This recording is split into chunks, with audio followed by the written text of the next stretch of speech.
What's going on, guys? Welcome back to the home of Chrome, the channel where our quality is only as high as our standards.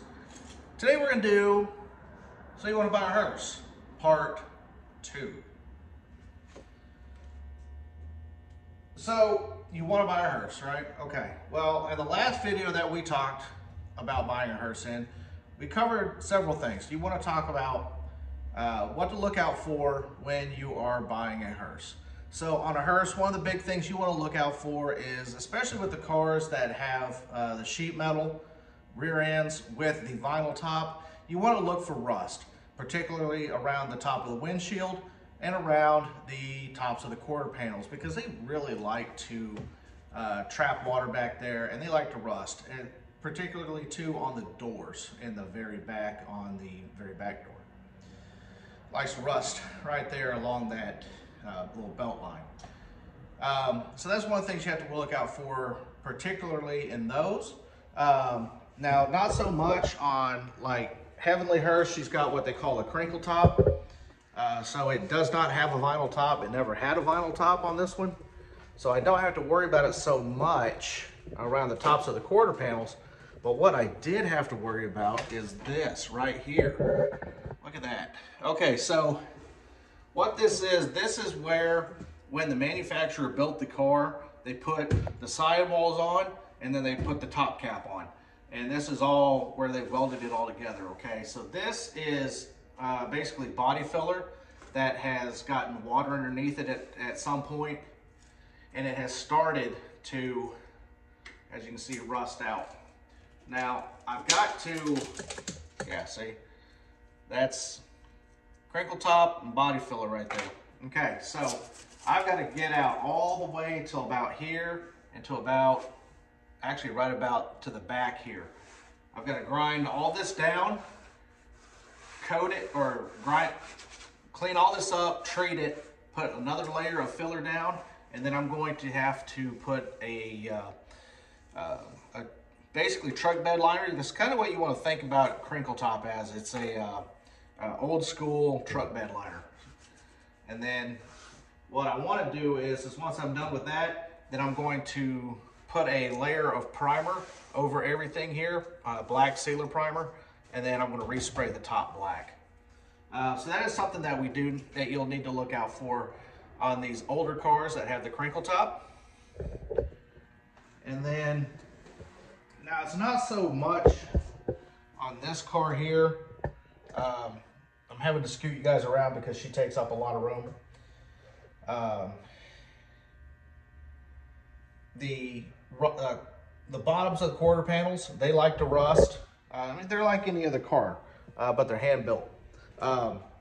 They like to rust. Now this car here, you talk about gas mileage. I know a lot of people worry about gas mileage on these things.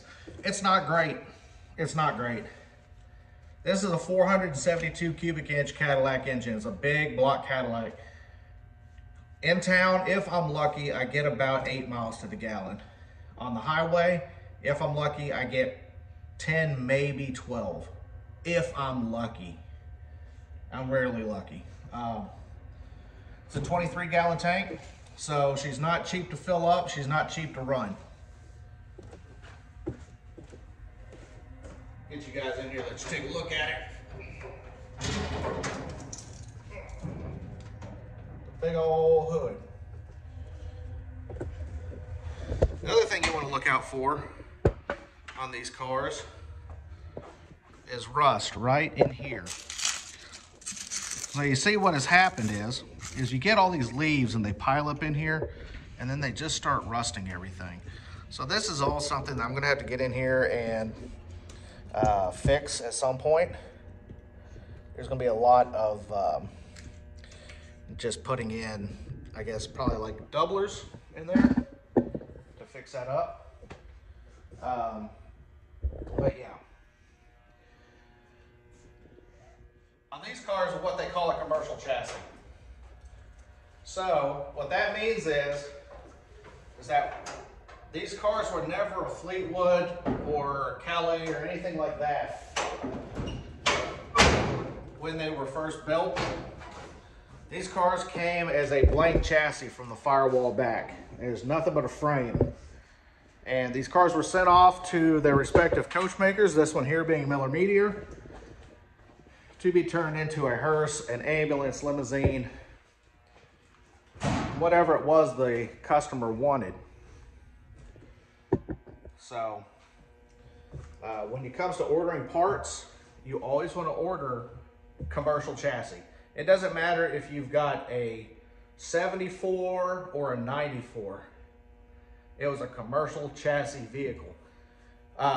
So there's gonna be things that are different. Like on this car here, case in point, this one here on a standard 74 Cadillac Fleetwood, it would take a 60 amp alternator.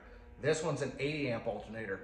So yes, the output on this one is more because there's a lot more going on with this car electrically than on a standard Fleetwood.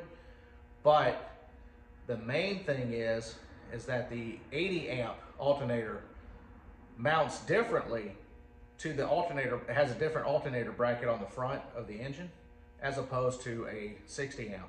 It's got a dual, I guess, ear type thing where a bolt runs through it twice, whereas on a standard one, it only goes through it once. I've seen on Facebook here recently, and some of the Hearse and ambulance and the pro car pages on Facebook, where there's somebody out there that's looking for wheel studs because they can't find the correct wheel studs for their car. They keep getting the short ones. It's because you're not ordering for a commercial chassis, okay? These cars have special wheels on them, okay? They will, like on my 94, you take it off, you look on the back side of it, it says for limo use only. Limo, they work on hearses, limousines, you name it. But they will not work on a standard car because they're offset. Now on these here, you have wheel spacers in the back. You have to have the longer studs to go past those wheel spacers, so you're gonna get a truck stud. The suspension parts on these cars are a little bit more heavy duty than what you're gonna find on your standard everyday Cadillac because of, well, the nature of their job. That's things you have to think of. You're not just going to hop into this car here and go daily drive it. It's not feasible. I mean, quite honestly, it's just not. Sure, you can drive it, you know, to work, to town, to things like that, you know, but you don't want to do that every single day. Because on this car here, I get probably, if I get 200 miles to a tank, then I'm doing good. That's a 23 gallon tank, okay? And with gas prices at $3 a gallon now here in the States, that's gonna break you, especially if you're driving, you know, 30 miles to work one way. It's just not going to be feasible. You wanna get something smaller. Now, the 93 to 96 Cadillac funeral cars, and I think even some of the Lincolns, they actually do really well as far as gas mileage goes. My 94 that I have, I can do, it's a 23 gallon tank, and I have gotten it up to, on the highway now, mind you, between where I live and Denver, Colorado, going out to Hearse Con, I've gotten that car up to 389, 390-ish miles to a tank of gas, and it is also a 23 gallon tank. So you can kind of see there's benefits to having a newer car as opposed to having an older one. The 93 to 96 Cadillacs are bulletproof, especially the 94 to 96. That's the 3 years in those cars that you could have gotten the LT1 with the 4L60E transmission. They're beautiful cars. I've got almost 200,000 miles on my 94, and honestly, the car has been flawless. I've had it 11 years now, 12 years now, because I got it in 2011. So yeah, 2023. I've had the car now a little over 12 years, and it has been a beautiful car. In fact, I did a repaint on it here about this time last year. There's some videos out on it when the car actually went and sat in a museum for 6 months at the beginning of the year. but it's now backing in my garage. But anyway, I need to get it over here and do some work on it. So that's something you want to think about. Like, what are you going to use the car for? Do you want to drive it every day? Do you want to have it as a weekend driver? Do you just want to take it out on Halloween? What are your actual plans for it? Talking about plans for a car. A lot of people now, for whatever reason, are wanting to take a hearse and put rear seats in the back. I get it. I get it. You want to take your friends, your family out. It's kind of cool. It's kind of quirky to have a hearse. You know, I get it. But one of the things you want to think about is, if you go and you buy, let's say, like, so my car right now that I absolutely want, if I can find one for a decent price, I'd probably jump on it, would be a 94 to 96 S&S Masterpiece. They're beautiful cars, big high tops, just very ornate cars for the age or for the time. You can go and buy one of those, let's say right now, for about $8 grand, okay? Low mileage, we'll say low mileage in the 60, 70,000 mile range for $8,000, $8,500, okay? You find your car, it's beautiful. You wanna put seats in it. So you bring it home, the first thing you do is you go in and you cut the rear floor out at the wheel well so you can put your seats in it. One thing that's gonna happen is this. Either you're A, not gonna be able to put seats in it correctly, so it's gonna be uncomfortable and unsafe to sit in. You're not gonna finish the job, you're not gonna put the carpet down, you're not gonna finish it out like it should be finished out in order for it to be nice. I've only seen one car that has been done like that, and it looked absolutely stock, absolutely just gorgeous car. I wish I could find it again, because honestly, I would buy that car. So you're gonna have this project that's not done. You're gonna have this once beautiful car that's cut up now, not really worth it to anyone who is like me when it comes to buying these things, because I want my car to be casket capable, because I want to be able to offer these cars to the people who want them for their final ride, which is kind of my thing here with Heavenly Hearse. I put the floor back in it. This one here actually had the floor cut out, 4 seats. One of the previous owners was using it as a taxi cab at Burning Man for several years. So I'm having to undo a lot of those sins. But the main thing is put new floor in it. And I've done that. It can now carry a casket again. In fact, I've got one back here that you all have probably seen. So you're gonna have a car that you've cut up and is now not worth the $8,000 that you paid for it to someone like me, or really anyone, because now we have to go in and we have to recreate that floor. Those floors, while they're not, the actual floor itself isn't difficult to recreate. I'm not gonna spend, you know, $8,000. I'm not gonna spend $7,000. I'm gonna come in, I'm gonna look at it and be like, I'll give you $4 grand for it, because now I have to put the floor back in it. And you have ruined what was once a beautiful original car, and I want a beautiful original car. But it's your car. You do what you want to do. You can learn your lesson, you know. So if that's something you want to do, find one that's either A, already been done, or somebody has already started, okay? Because you'll be able to get it at a better deal, and then you can make it how you want it without ruining a car, without putting yourself into a financial loss because you screwed up a car. Insurance. These cars, I've seen a lot of folks that are having trouble getting these cars insured through like State Farm, Allstate, places like that. And I don't understand what the deal is, because I have my cars, I've had them insured through State Farm and Allstate. My thing is, my advice to you would be, if you're going to try to insure a hearse as your personal vehicle, go to Hagerty, okay? Go to Hagerty. I'll put the website up here. They will insure a hearse as a specialty vehicle regardless of the year, okay? Don't go to Geico. Geico won't do it because it is a high-profile vehicle, which I think is stupid, because they will insure my Rolls Royce, they will insure Ferraris and Lamborghinis and things like that. I don't understand why those aren't high profile vehicles. I don't know. Anyway, don't go to Geico. Allstate will, State Farm will, and I know Hagerty will. Hagerty's gonna be your best bet because they will insure it as a hearse, okay? One thing I've had issues with Allstate and State Farm is they want to insure these cars as Fleetwoods because that's what they have in their system. Which, yes, okay, it will satisfy your insurance needs. Okay, get your car tagged and all such as that. But let's say you have a 94, like I do. Let's say you have a 94 Cadillac Hearse and you have it insured as a Fleetwood with State Farm and you have to have your windshield replaced. Okay. Now there are some Hearses out there that will use a stock Fleetwood windshield.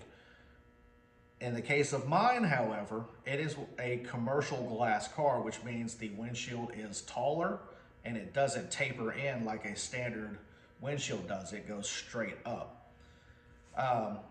They will not replace that windshield because it is not a Fleetwood windshield. It is a commercial glass windshield, and that is not how the car would be insured.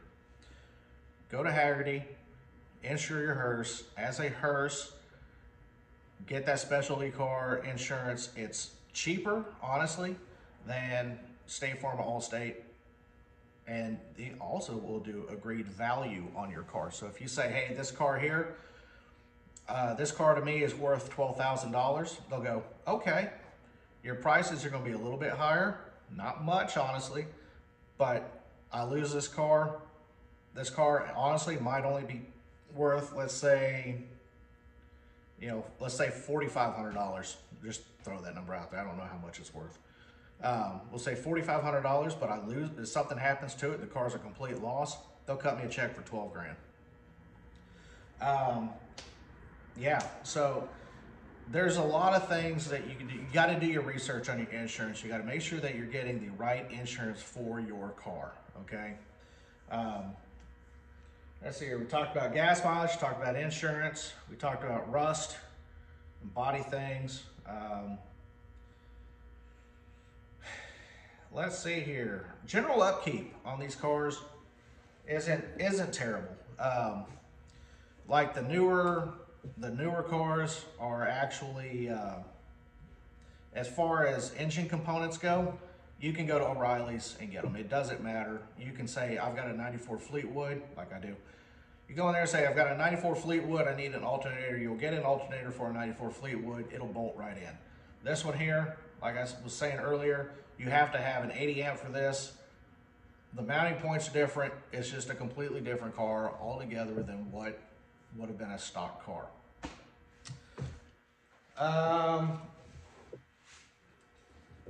Let's see here. What else can we talk about? So tires on these cars. You will want to do a light truck tire or an extra load tire. Like they'll say something, whatever, XL or LT for light truck.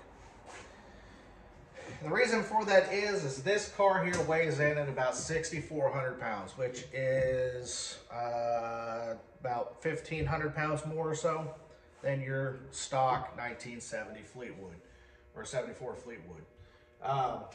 The tires won't wear correctly if it's too light of a tire for these because of that extra weight. There's a lot of things you have to take into account for. Parking. If you live in an apartment building, getting a Hearse is probably not going to be a pleasant parking experience. You'll have neighbors that want to complain about it. Luckily, I don't have neighbors that want to complain about it because I think they know better. The guy behind me is slowly starting to learn. Let's see here. Yeah, so you want to know where you're parking. Kind of get a feel for your area. HOAs, they don't like having Hearses parked in the HOA. You have to get, I know at least when I was looking at a house in an HOA, I was told that I could get a special permit from the HOA stating I can keep my car there. And I'm like, well, it's not a commercial vehicle anymore. It's my personal vehicle. Like, yeah, but it's a Hearse. I'm like, okay, well, we're not going to buy this house. And so I moved on. If your mechanical ability is anything less than being able to change a tire or change your own oil. You know, if you can't do the small things on a car, save up your money, okay? Don't go out and spend, don't go out and spend, you know, $3,000 on a car because it's there and you have $3,000. That $3,000 car could be a complete disaster mechanically. Get somebody who knows what they're looking at to look at it with you, okay? Take it to a shop, take it to somebody that's independent from the sale to look at the car. If the owner won't let you do that, I would probably walk away because they're probably trying to hide something. I've seen, there's a car out there right now on Facebook Marketplace. It's a 78, I think. Yeah, 78 Miller-Meteor. And they want $4,000 for the car. But the car is absolute garbage, okay? It's rusted out everywhere. The top is basically taped together. They've got some plastic skulls on it, but it's got a new starter and a new alternator, so obviously it must be worth $4 grand. Now, I wouldn't give them $500 for this car. So be aware of what it is you're buying, because you don't want to, especially if it's your first car, your first Hearse, you don't want that experience for you ruined because you went and bought what you could afford, okay? Save up some money, get the best possible car that you could possibly get, okay? Because these cars, they are hand built. A lot of these cars were not built with the intent of them being around for as long as they are. A Hearse is normally built to be in service for about 10 to 15 years, okay? That's a lot of funerals over a lot of time. That's a lot of up and down the road at slow pace, at slow speeds, carrying a lot of weight. This car here is almost 50 years old. Miller-Meteor never intended for this car to be around as long as it has been. This car was in service from 1974 up until about the early 90s, early mid 90s. And it went into private ownership. Some of these private owners, they just kind of throw things at them just to keep them running. And that's one of the things I'm dealing with this car. It's had a lot of things that were done to it that were done just to keep the car running. And it did, and the car does run fairly well. I can get in it and drive it and have fun with it. But there's some things that need to be done because I really want to take this out to Denver next year. One of the things I want to do is get the air conditioner working because, well, it gets hot. It does have an air conditioner in it. I think I have to put a new compressor on it. Not a big deal. But at some point, one of the owners took the dual belt pulley off the power steering pump that runs the air conditioner, the AC compressor, and got rid of it for whatever reason. I don't know if it was bent or it was damaged somehow or whatever. But I do have one at home, so I'm going to swap those out and hopefully get this compressor turning so I can have some air conditioning next year. But the front end needs to be rebuilt because, again, it's almost 50 years old. It's carried a lot of weight over its time. It has been up and down the road a lot. It's only got like 76,000 miles on it, but the front end is just about wore out. But I want to get that taken care of. That's all things you got to think about, okay, when you're buying these cars. Got to put new shocks on it and stuff like that, you know. It's all kind of easy stuff, but you can still buy parts for this car. Like the control arms that I've got to replace because the bushings are non-existent in this world anymore. I can buy new control arms for it and just replace them. I'm not going to worry about trying to find bushings and putting new bushings in and cleaning it. No, just get new ones and just call it good. So that's the thing I've got to do. That's all things you got to think about. You got to think about the wear and the tear that these cars have gone through.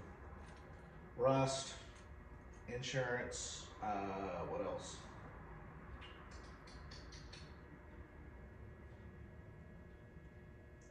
Yeah, I mean, really, that's about it.